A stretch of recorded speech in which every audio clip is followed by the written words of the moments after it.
Pokemon Sleep has been out for about a month now, and of course, everybody wants to know, what are the best Pokemon in Pokemon Sleep? Well, to know what the best Pokemon are, you have to understand what the goal in Pokemon Sleep is. And the goal is to increase your Snorlax strength and to get about 8 hours of sleep each night so you can have a high sleep score so you can find new and rare Pokemon in different kind of sleeping styles. So the best Pokemon in the game are going to be the Pokemon that can increase your Snorlax score the best. There are 3 means of increasing your Snorlax strength, and that is feeding it berries, cooking it delicious meals, and some Pokemon have skill procs that are directly related to Snorlax strength. Well, I spent the past few weeks recording my gameplay and taking notes so I can come up with a mathematical formula to determine what the best Pokemon in Pokemon Sleep are, leading us to the Pokemon Sleep tier list. And here it is, the Pokemon Sleep tier list. Now, a couple of things to mention here with the tier list is that there are various factors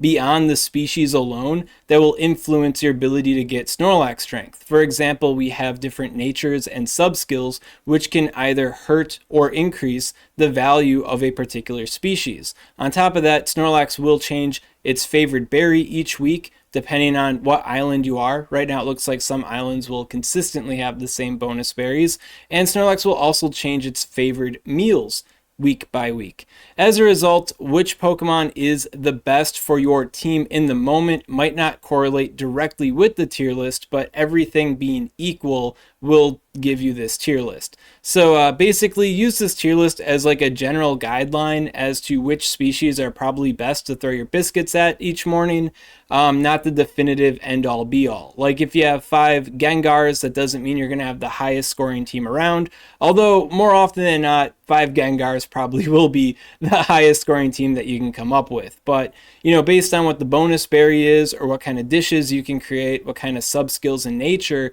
your Pokemon have compared to your 5 Gengars that you so totally have, you know, they could easily outvalue the Gengar in those specific situations. So once again, just a general guideline, something to not lose sleep over, because if you're losing sleep, that's going to impact your sleep score far more than having a optimized team. I'm going to cover some of the more juicy picks on this tier list here just to help you understand this tier list a little bit more and the game more overall so you can navigate this tier list and the game a bit more adeptly. So starting out, we got Gengar. Gengar is the #1 pick here on this tier list because it has a very high frequency. Frequency is the rate at which your Pokemon collects berries and ingredients in this game, or does quote-unquote help rolls. You can see frequency reflected in app. What you can't see in app is how energized your Pokemon is can influence your frequency. When you're at about 100% energy, that basically doubles your frequency rate, but this won't show up in app, but you will be collecting stuff at twice the rate.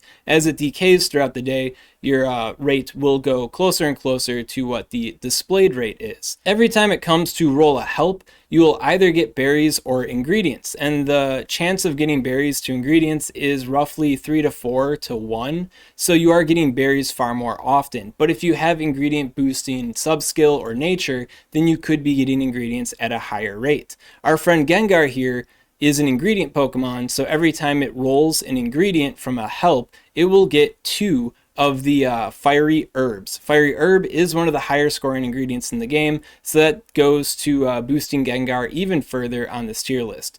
On top of that, Gengar has a Snorlax strength boosting skill called Charge Strength S, which every time you happen to get that skill to proc throughout the game, it directly increases your Snorlax strength. So overall, Gengar has it going on in a lot of different ways. One thing that Gengar is kind of lacking though is its ability to consistently create meals in the early game. Fiery herb is a higher scoring ingredient, but it doesn't go to creating a meal. Creating a meal gives you a higher modifier to the ingredients that you're putting in, so having Pokemon that can collect ingredients that will create meals on your team will go pretty heavy towards increasing your score. But when it comes to everything after that, well, fiery herbs are just a lot of points. Then next up, we got the Gen 2 starters and Raichu, which are berry Pokemon with high frequency and pretty good ingredients on top of it, aside from Raichu. But Raichu's got a higher frequency than them, so Raichu kind of makes up for it with the frequency. But yeah, every time these guys have a berry roll, they get 2 berries instead of 1. And if you have a Snorlax that has their berry as a bonus berry, then they basically become God tier SS plus Insano style in terms of their ability to get you Snorlax Strength. So these 4 are all pretty valuable Pokemon.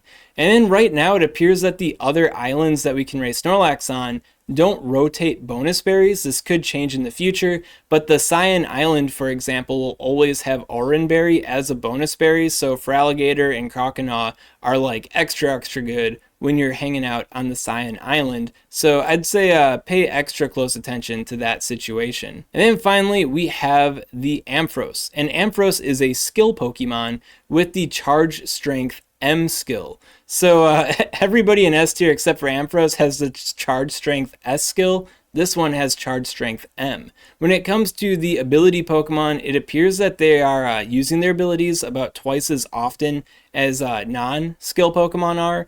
And so yeah, Ampharos has a pretty decent rate going on. It's got pretty decent ingredients. And then the Charge Strength M skill is just kind of crazy. In my game right now, I have a Sudowoodo. And in one of my weeks, when it was a Greppa Berry bonus week with the Pikachu by far was carrying my team in terms of points.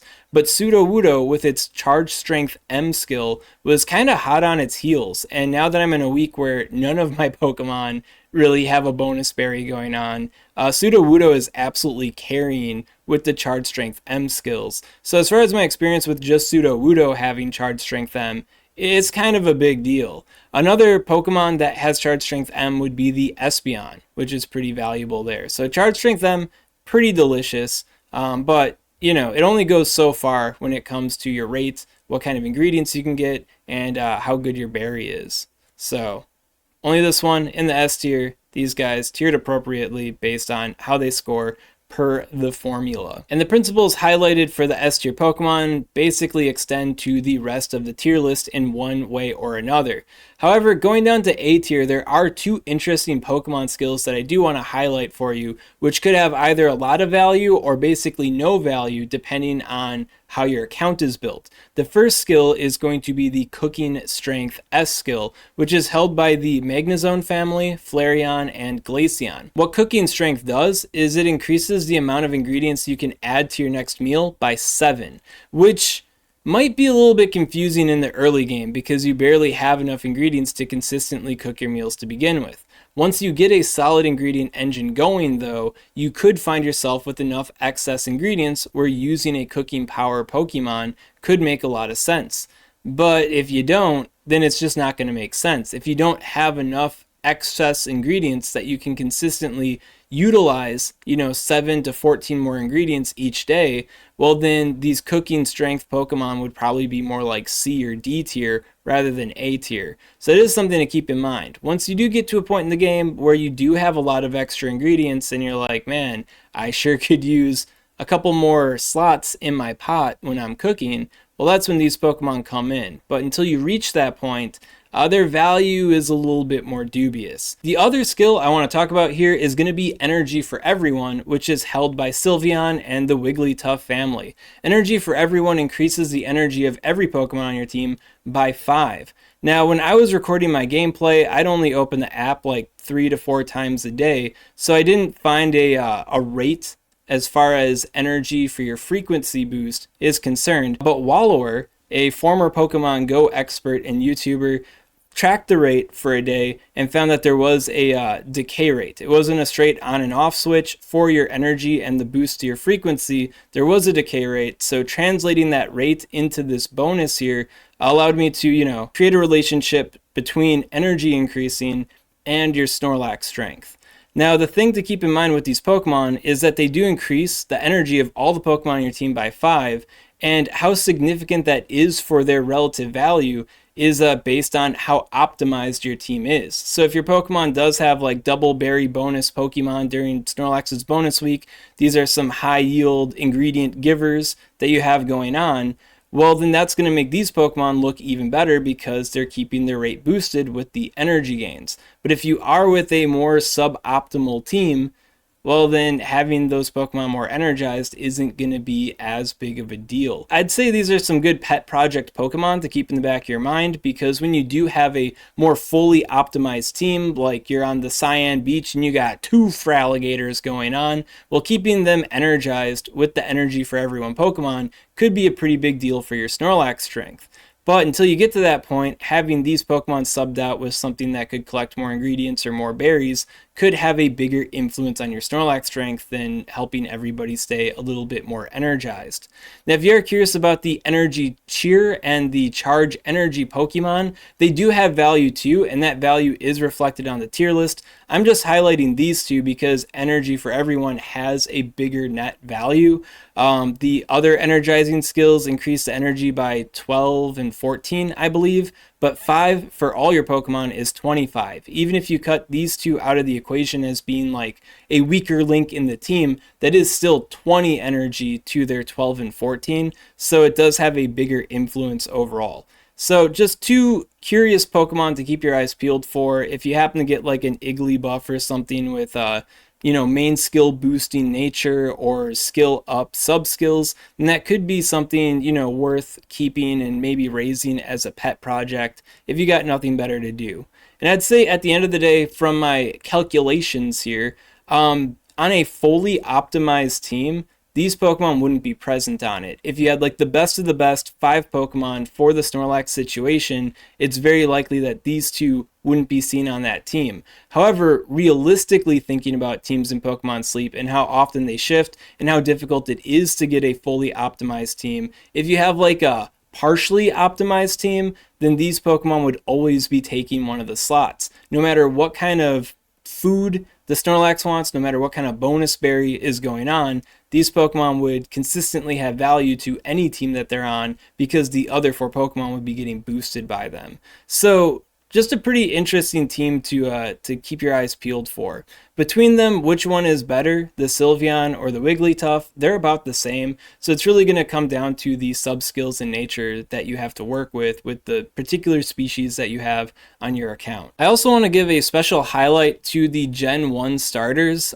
These Pokemon are ingredient Pokemon, and the ingredients that they get are they go towards some of the more basic meals in the early game. So if you want to consistently make meals instead of mixed meals, which you get a level increase every time you cook the same meal consistently, which gives you a higher score, these guys are really good at doing that. So if you don't have a good ingredient core set up, well, the Gen 1 starters are basically the foundation for your ingredient core. When it comes to Snorlax and bonus berries, if you want a simple way to translate this tier list into the berry bonus week, if it's a double berry Pokemon, then it basically increases a tier, possibly even 2 tiers, off of having that double berry with the berry bonus.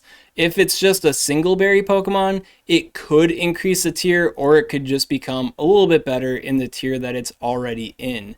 So that is something to keep in mind when it comes to the berry bonus of the Snorlax. It can be a pretty big deal for some Pokemon, like Pikachu, when it's a Greppa berry bonus week, performs really, really well. But when it comes to Blastoise on a berry bonus week, it's just a little bit more A tier than it was before, but doesn't exactly have a absolute S tier performance. So that about wraps it up for the Pokemon Sleep tier list here. I expect in the future this tier list to not change too much, but once we get more familiar with the post level 30 meta and how ingredients and our relationship with meals changes at that point, I could see it being adjusted ever so slightly. If you have any questions on this content, of course, comment below, let me know what's up, and I'll be happy to help you out. And if you enjoyed this kind of content, you want to see more like it, maybe you want to see the future installments of the Pokemon Sleep tier list, well, make sure to subscribe to SwagTips. SwagTips. I'd also like to give a special shout out to these Patreon supporters. If you want to support Swagman on Patreon, link in the description.